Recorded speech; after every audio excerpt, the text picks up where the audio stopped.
¿Qué tal? Bienvenidos, les saluda Claudia Palacios. Hoy vamos a conversar con Christoph Harnisch, que es el jefe de la delegación del Comité Internacional de la Cruz Roja en Colombia, porque ha tenido este comité una labor crucial en todo lo que fue la negociación con las FARC, la seguirá teniendo durante la negociación con el ELN, pero también en la implementación del posconflicto, que de hecho por ahí va la primera pregunta. Christoph, bienvenido. Muchas gracias, Claudia. Ustedes no hablan de posconflicto, sino de posacuerdo. ¿Por qué? Para nosotros el término posconflicto es un término muy político. Esto proyecta una realidad que nadie conoce. Para nosotros el periodo más importante es el periodo después de un acuerdo, que es un acuerdo después de una negociación. Y lo que pasa después de la negociación es la implementación de lo negociado. Entonces son dos fases muy diferentes, porque siempre nos decimos la negociación de un acuerdo de paz ya es una tarea muy complicada, pero nadie se da realmente cuenta de la dificultad de la fase de implementación. Y es mucho más importante hablar de implementación que de una noción post-conflicto que quiere decir todo y nada. Pero esto es algo que ustedes decidieron usar esa terminología para el caso colombiano específicamente, como para tratar de aterrizar las expectativas de las partes y de la sociedad, ¿o es algo que técnicamente usa el Comité Internacional de la Cruz Roja en todos los conflictos que acompañan el mundo? Esto es lo que nosotros utilizamos teniendo en cuenta la realidad de estas situaciones de una negociación y del periodo después. Entonces, evitamos nociones o temas que son, o palabras que son demasiado políticos para hablar de cosas que son mucho más reales. Por eso utilizamos postacuerdo, que es mucho más real, mucho más pragmático. El posacuerdo, para usar el mismo lenguaje de ustedes, ¿cómo va? Y se lo pregunto por qué, Christoph, porque usted ha estado en el Líbano, en Israel, en Gaza, en Irak, en Angola, en Sudán, manejando casi toda África desde Ginebra. Entonces, si alguien sabe de post-acuerdos y de post-conflictos, pues ese es usted. Y esa mirada de afuera, yo creo que nos viene muy bien en un momento en que unos dicen, vamos bien, tengamos paciencia, y otros dicen, aquí está incumpliendo todo el mundo, incumplieron las FARC con lo de los niños, incumplió el gobierno con lo de tener listas las zonas veredales, esto va muy mal. ¿Cómo vamos? Yo quiero decir una cosa antes de todo, es que esta negociación en La Habana fue una negociación entre dos grupos de hombres y mujeres y el país mirando lo que ellos estaban negociando y comentando. Esto fue la fase de observación de toda la sociedad colombiana para ver, bueno, qué va a salir en este acuerdo. Ahora la realidad cambia muchísimo porque hay otra realidad a enfrentar, que es la implementación. Y la primera cosa que yo veo es que el país en su totalidad, en todos los sectores, no se da cuenta de lo que implementación quiere decir. Porque implementación en este momento es un asunto de algunas, de las FARC, del gobierno, pero la sociedad mira esto como un espectador pasivo. Y debe ser muy diferente porque es un documento de 310 páginas. Es muy ambicioso y hay algunos temas que son muy complicados. Para preparar la implementación, esto es mucho más complicado que muchos han pensado. Déjeme interrumpirlo aquí porque quiero puntualizar dos cosas. Una es la pregunta que yo le hice, teniendo en cuenta que la complejidad de la implementación y demás, y comparando con otros modelos en el mundo, ¿vamos bien o vamos mal? Esa es una cosa. Y la otra cosa es, la sociedad, todo el mundo dice, bueno, pero que la sociedad civil se meta, que la sociedad civil se tome el posconflicto. Y mucha gente dirá, sí, pues yo quiero. ¿Y eso cómo se hace? El problema que es que en muchos temas hay una falta de claridad de los pasos concretos que se están haciendo. Y para dar una orientación a la población, hay un problema de priorización, porque me parece que en esta situación todo el mundo cree que todo es prioridad. Entonces hay que dar mucho más prioridades a la sociedad colombiana que en este momento. Los menores es una prioridad, los desaparecidos es una prioridad, la preparación de las zonas veredales es una prioridad. Y uno tiene la impresión que todo es prioridad, pero nada se hace de manera muy concreta y con la celeridad que todo el mundo esperaba. Entonces hay ya, y esto es bastante peligroso, una cierta frustración diciendo que, bueno, ¿qué hace el gobierno? ¿Qué hacen las FARC? Y esto crea una situación en que los observadores piensan que no pueden participar en esto que de toda manera ya es muy controvertido. Vimos de un periodo que fue muy difícil, ¿se acuerda? El acuerdo ya firmado perdió y esto entonces es un acuerdo ambicioso pero convertido. Hay un problema de aceptación y esto se hace en un entorno político polarizado. Y los entornos políticos, después de un conflicto, en todo el mundo siempre son polarizados. No hay un entorno en donde el gobierno puede decir, nosotros pensamos esto y todo el mundo sigue. Es imposible. Entonces, hay que tener en cuenta también el contexto en el cual la implementación se hace con todas las dificultades.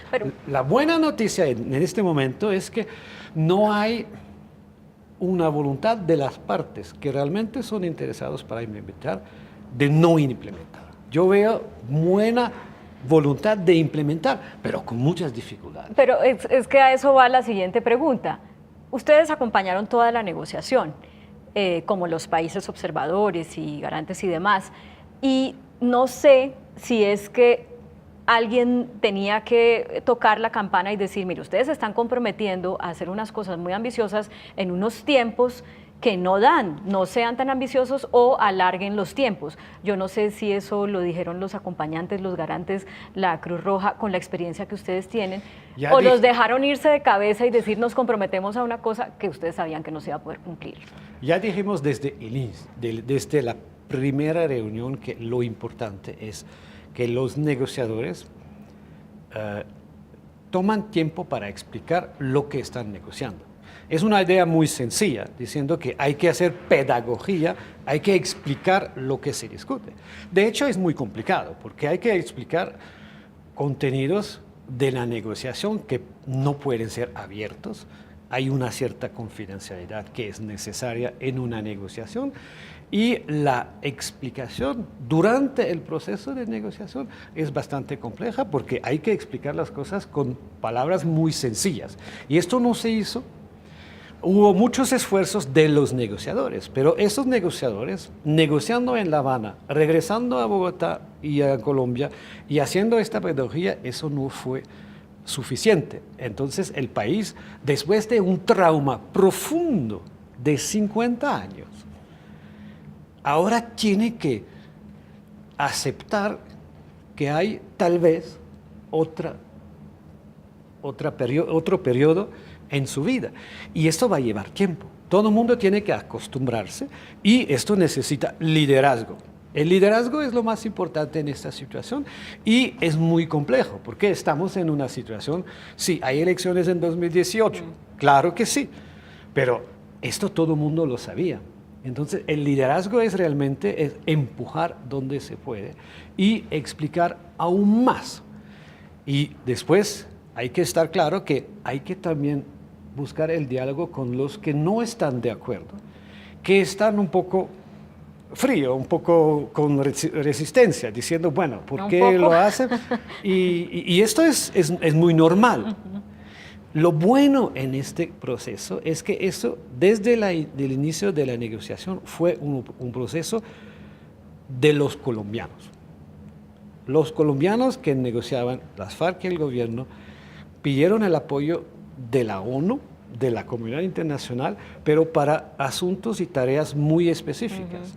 Lo bueno en este proceso, que yo veo comparando a otros, es que no hay una solución que ya hecha de otros ejemplos. Modelos, sí. Esto es el modelo colombiano y hay que implementarlo. Bueno, y claro pero déjeme decirle algo. Usted dice, hay que tener liderazgo. ¿Está habiendo falta de liderazgo en este momento? En este momento parte del presidente, de parte del Sergio Jaramillo. Yo veo diferentes sectores del gobierno haciendo cosas porque tienen tareas y no hay una coordinación, una armonización de todo esto, esto me parece que hay que trabajarlo. No es nada fácil, porque esto también quiere decir que hay que definir responsabilidades claramente y que todo el mundo asume sus responsabilidades. Y yo siempre lo digo, en la implementación de un acuerdo, lo que es importante es saber quién hace qué, con qué dinero, para qué. Y eso no está claro en el colombiano. En este momento hay mucha discusión, hay muchas discusiones y no está muy claro.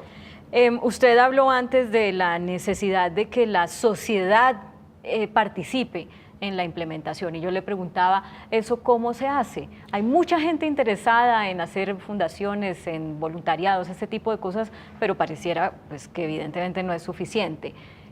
¿Qué modelo pudiéramos aplicar? ¿Qué conoce usted que nos diga, mire, háganlo como lo hicieron en tal país? Una universidad puede planear para los estudiantes voluntarios hacer pedagogía en diferentes tipos durante los meses julio, junio, agosto del año próximo. Por ejemplo, hay estos ejemplos en que los que saben, los médicos, la salud, hay mucho por hacer. Todo el mundo se queja que no hay centros de salud en estas zonas afectadas por el conflicto y lo siento, pero no hay muchos recursos humanos que realmente tengan la capacidad para hacer este trabajo. Entonces, es un movimiento diciendo, hay que, sí, hablar, debatir de todo esto, pero también hay que ir al terreno para hacer cosas concretamente. Y esto se debe hacer no en orden desordenado, esto hay que hacerlo según una organización, y hay organizaciones que tienen que organizar esto de manera muy concreta.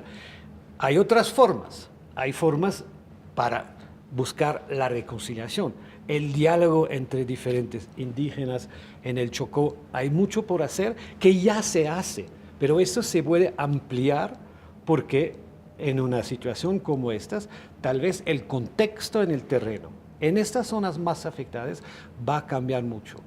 Va a cambiar, y esto toma tiempo. Sabemos que hay relatos de violencia, hay relatos también de tensiones, y esto es muy normal.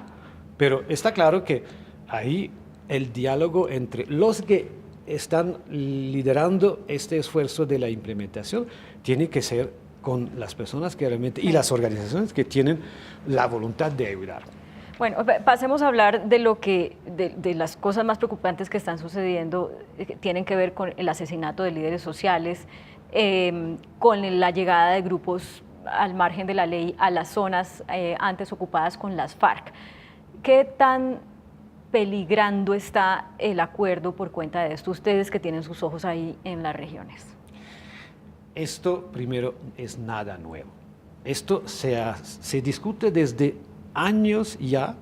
Yo me acuerdo desde el mes de agosto de 2014 que estoy en Colombia, ya tuvimos discusiones con nuestros delegados sobre este. Y esto fue el resultado de lo que dijeron las partes, los frentes de las FARC, dijeron algunos grupos. Entonces, hay una dinámica que es muy normal, porque estos fueron negocios ilegales y ahí hay intereses, hay plata, y está claro que algunas personas que no quieren vivir en la legalidad están muy interesados a ir en estas zonas. Entonces, es nada nuevo, pero ahora lo que se trata, y esto yo veo en términos de declaraciones, que no habrá que permitir vacíos de autoridad. Sí. Esto se dice de manera muy sencilla, pero de hecho es complicado. ¿Por qué? Porque la autoridad, ¿qué es? No se puede que la autoridad sea solamente el ejército o la fuerza pública. Es un aspecto, pero es también la presencia de diferentes ministerios, la diferencia de la institucionalidad en estas zonas donde muchas veces nunca estuvieron. Y esto se prepara, esto se organiza, y esto se organiza de manera muy clara. Y en esto yo no veo celeridad, yo no veo voluntad de implementación rápida. O sea, el plan Victoria de la fuerza pública pues es una parte, pero no es suficiente. No es suficiente porque la fuerza pública es una fuerza pública que tiene que aprender el diálogo con la población civil. Cuando un grupo del ejército o de la Policía Nacional va en una zona que no conoce, en donde, por ejemplo, hubo cultivos ilícitos, está claro que el diálogo con esta población que vive de estos cultivos ilícitos tiene que ser preparado. Y estos no son necesariamente los militares y los policías que pueden hacer esto.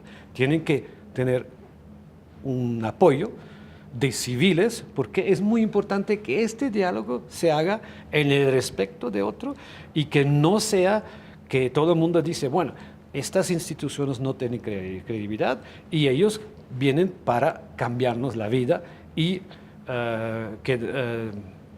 quedarnos con la situación peor que antes. Entonces, es un proceso de afirmar la autoridad del Estado que va a tomar algunos meses y años. Sí. Es una nueva forma de cohabitación. Y esto no es nada fácil. ¿Usted ve a la fuerza pública preparada para ese posacuerdo? O sea, ideológicamente lista para ese cambio de chip? Sí, de hecho sí. Eso tuvimos discusiones a muchos niveles aquí en Bogotá en el terreno y hay una preparación. Pero está claro, lo más importante en esto es el soldado raso que va en el terreno a hacer esto. Y ahí es un soldado que está aprendiéndolo. Es la primera vez que lo hace, el policía también, y eso va a ser el reto.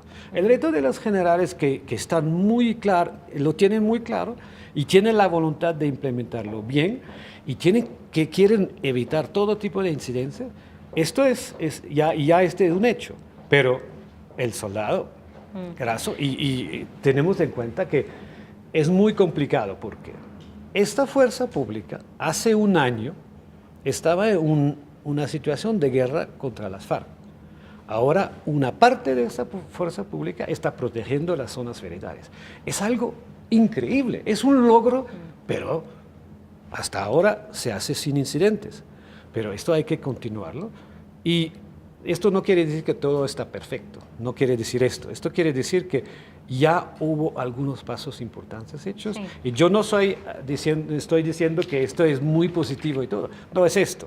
Es que la tarea de ellos es muy complicada. Hubo tiempo de preparación, pero en todas estas situaciones que yo conozco de cooperación entre militares y civiles, la mejor preparación de los militares para esta tarea nunca es suficiente. Mucho depende de los otros actores, sí, y depende de la sociedad misma. A propósito de la sociedad, durante la cumbre de Nobel de Paz, usted contaba una anécdota que creo que fue de uno de los peores líderes de las masacres en Sudán, tal vez. En Ruanda. En Ruanda, que yo quisiera que la volviera a contar aquí. Eso fue un encuentro en una cárcel en Ruanda en los años 90. Yo como delegado, con otro delegado y un médico, tuvimos una discusión con uno de los líderes de este genocidio de los Tutsis y muchos de los Hutus. Y hablamos de muchas cosas y él habló también de la no voluntad que él tenía de reconciliarse, porque repetía muchas veces que lo hizo él por convicción, diciendo que yo maté a todas esas gentes. Y por casualidad yo vi en la misma persona en un proceso que se llama Gachacha, que fue un proceso de justicia transicional. Una forma de que el país escogió de hacer justicia en el sentido de organizar encuentros entre las víctimas y los victimarios, pero encuentros directos con la participación de toda la comunidad. Entonces, todo el mundo sabía que él fue el responsable de estos masacres y que la familia de las personas que él mató estaban ahí. Y ellos estaban hablando. De ahí, para mí, eso fue la dimensión importante de la reconciliación, es que cuando una víctima se ve enfrentando como nosotros y hablando de lo que pasó.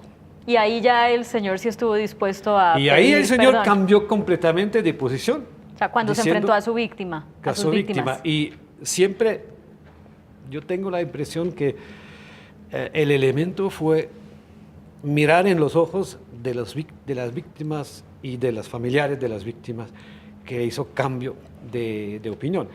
Y esto es muy difícil y requiere mucho tiempo, pero cada una de estas víctimas, que aquí en Colombia son muchísimas, tiene que estar listo para hacerlo. Y esto no es nada fácil. Esto quiere decir que esto va a tomar muchos tiempos para algunos y tal vez algunos no van a hacerlo nunca, sí, porque no tienen el coraje y no quieren realmente hacerlo. Sí. Es por eso que esto va a ser un proceso de algunos años y en este sentido el contexto que se creará por vía de la implementación, este contexto nuevo, falta de miedo, falta de presión sobre la población civil, este va a ser la clave de esta reconciliación, Sí. porque no se puede hablar de reconciliación o de hablar de temas como desaparecidos, como matanzas. No se puede hacerlo en un contexto de presión. Depresión. Esto no. Christoph, me quedan unos minutos y quiero preguntarle dos cosas. Uno, yo sé que todas estas 126 operaciones que hicieron ustedes durante la época que duraron los diálogos con las FARC, pues son secretas y usted es un diplomático. Pero me gustaría que nos contara una anécdota que evidencie como esa gran cantidad de logística que hay detrás de la liberación de cada secuestrado, de cada una de las cosas que hace el Comité Internacional de la Cruz Roja en conjunto con organización del gobierno para salvar el proceso en los momentos más difíciles, y que nos explique también lo que viene ahora, porque ustedes van a estar en lo de la búsqueda de los desaparecidos, en la liberación de los niños, en lo del ELN, o sea, es un reto todavía muy grande en Colombia. Sí, tal vez la experiencia mía más interesante y difícil fue la captura o la detención del general Alzate. Y los esfuerzos... No hay secuestro, usted no le llama secuestro. Nosotros no le hacemos secuestro, esto fue, y habrá que ver, porque no hicimos una investigación detallada sobre lo que fue, pero el nivel de preparación para liberar a esta persona, esto fue para mí la prueba que hubo en todos los niveles de este país, políticos, y los negociadores, una participación muy activa durante días y días para hacerlo.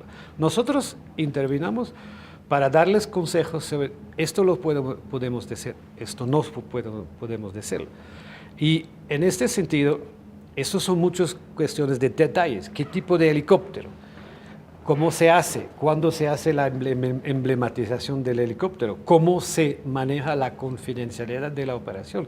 La Policía Nacional jugó un papel absolutamente fundamental en esto para asegurar, para hacer la seguridad en los aeropuertos de base.